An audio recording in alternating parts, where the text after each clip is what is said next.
Assalamualaikum warahmatullahi wabarakatuh.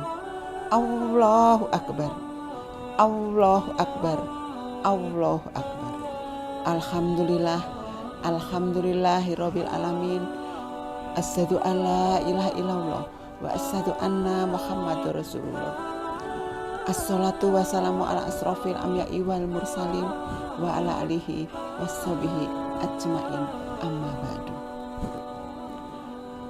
Tema pada hari ini yaitu tentang ahlan wa sahlan ya Ramadan. Ketika Allah Subhanahu wa taala menjadikan Islam sebagai rahmat buat alam semesta, ketika Allah Subhanahu wa taala menghendaki dari umat Islam menjadi umat yang terbaik, ketika Allah menghendaki agar umat Islam mampu memikul amanah untuk memimpin dunia ini, ketika Allah Subhanahu wa taala menghendaki agar umat Islam menjadi saksi bagi seluruh umat di dunia ini, maka ketika Allah Subhanahu wa taala mempersiapkan umat Islam sedemikian rupa agar umat Islam ini layak menjadi umat yang terbaik, di antara sarananya adalah dengan pembentukan manusia yang bertakwa. Pembentukan manusia yang bertakwa inilah yang banyak dilupakan oleh manusia, sehingga ukuran kemajuan atau ukuran kesejahteraan hidup diukur dengan paradigma materi. Pemirsa yang saya muliakan, yang diperlukan manusia itu bukan hanya unsur jasmani saja, tetapi unsur rohani juga harus diperhatikan dan harus dibina sehingga pantas untuk menjadi manusia yang terbaik. Oleh karena itu, Ramadan hadir di tengah-tengah kita di dalam rangka untuk menjadikan umat Islam sebagai umat yang terbaik, yang layak memimpin dunia ini. Di dalam bulan Ramadan banyak sekali kebajikan ilahi yang harus kita dapatkan.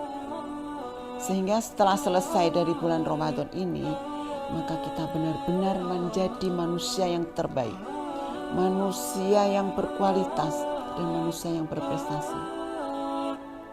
Oleh karena itu, marilah kita berupaya benar-benar memahami bagaimana apa yang diharapkan oleh Allah Subhanahu wa taala. Pemirsa yang dirahmati Allah, yaitu yang pertama adalah puasa. Membentuk manusia yang mengoptimalkan kontrol diri atau self control. Mengapa? Karena puasa sangat terkait dengan keimanan seseorang. Seorang bisa saja mengatakan dirinya itu puasa, sekalipun sebenarnya tidak. Oleh karena itu, puasa disebut dengan ibadah siriyah, ibadah yang bersifat rahasia, rahasia antara seorang hamba dengan Al-Khaliq. Sampai-sampai Allah mengatakan dalam sebuah hadis qudsi yang sering kita dengar setiap amal manusia untuk dirinya sendiri, kecuali puasa. Sesungguhnya puasa itu untuk aku, dan akulah yang membalasnya. Nah, pemirsa yang saya hormati, ini merupakan isyarat Rabbaniyah bahwa amal manusia yang bernama As-Siyam benar-benar insya Allah akan dijamin diterima oleh Allah Subhanahu wa Ta'ala. Ini karena puasa itu adalah ibadah siriyah, di mana orang tidak mengetahui dan tidak melihat ketika dia berpuasa. Karena ketika kita berpuasa, tidak ada orang lain yang tahu. Maka ibadah yang siriyah itu adalah sangat dekat dengan keikhlasan.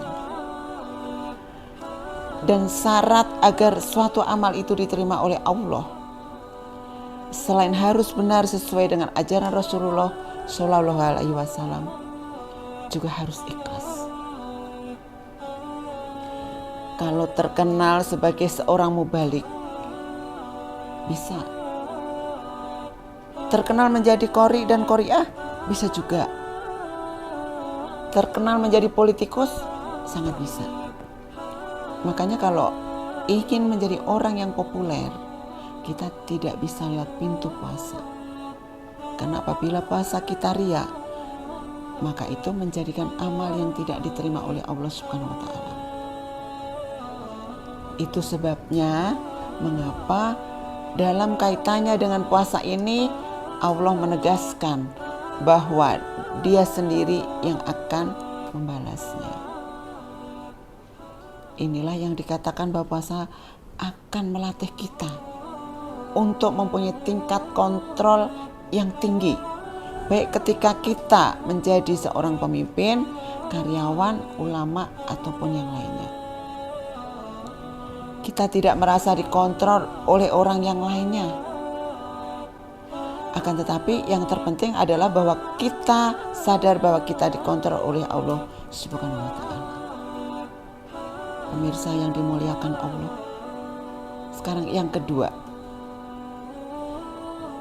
lembaga Siyam ini mendorong agar obsesi kita tentang kehidupan akhirat itu lebih dominan daripada obsesi dunia. Jadi obsesi ukhrawi kita, agar kita menjadi hamba Allah yang akan mendapatkan kenikmatan abadi, itu harus lebih dominan daripada kesenangan yang sifatnya sementara. Karena apa? Karena seluruh kenikmatan yang ada di dunia ini, nikmat apapun namanya, harta, pangkat, dan sebagainya, itu semuanya bersifat sementara. Maka dalam bahasa Al-Quran, kenikmatan dunia itu tidak disebut nikmat, akan tetapi disebut mata.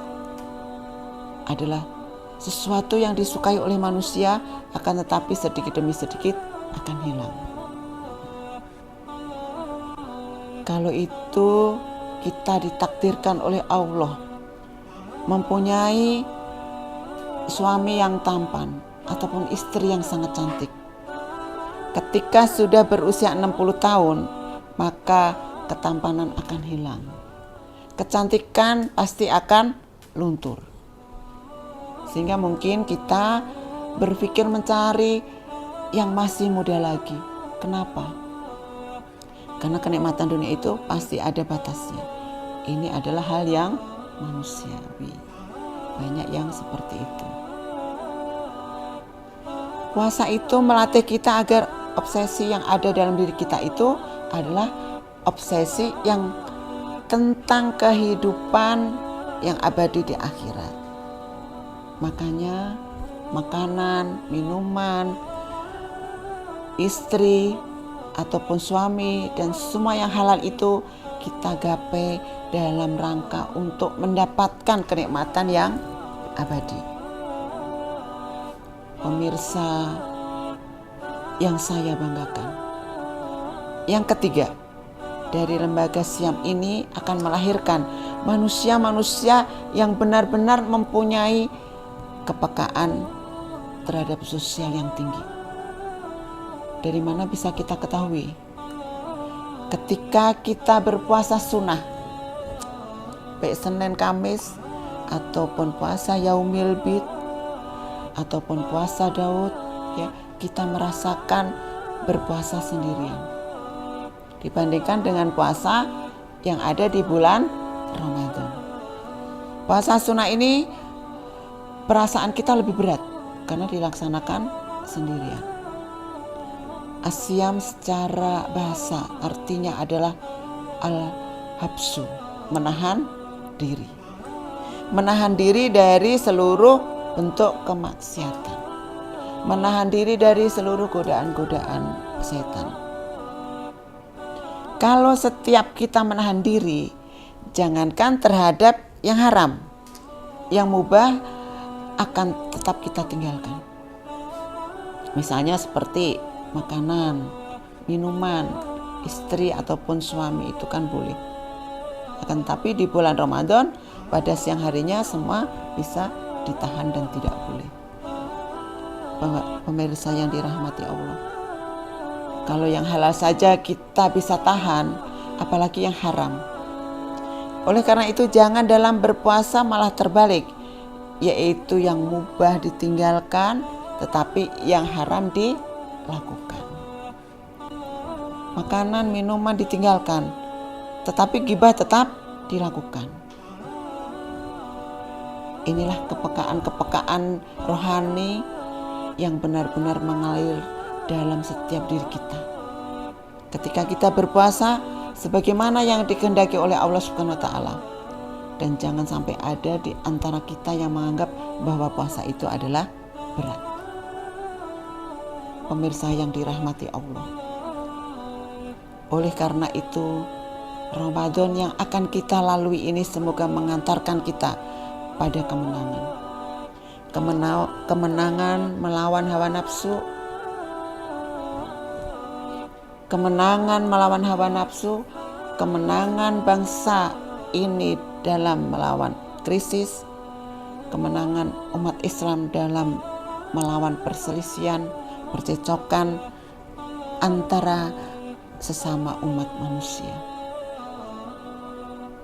Kemenangan dalam menghadapi konspirasi dunia internasional yang mereka tidak senang melihat Indonesia maju karena negara ini adalah negara mayoritas beragama Islam.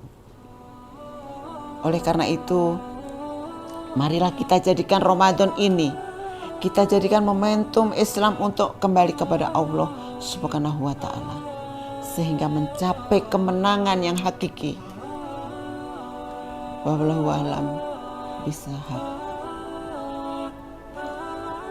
Pemirsa yang dirahmati Allah, semoga yang saya sampaikan ini dapat bermanfaat bagi kita semua. Mohon maaf apabila ada kesalahan dalam penyampaian saya ini.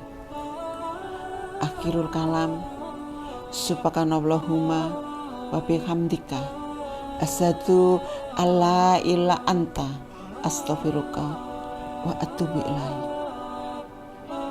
Wallahu muwaffiq ila aqwami thoriq. Wassalamualaikum warahmatullahi wabarakatuh.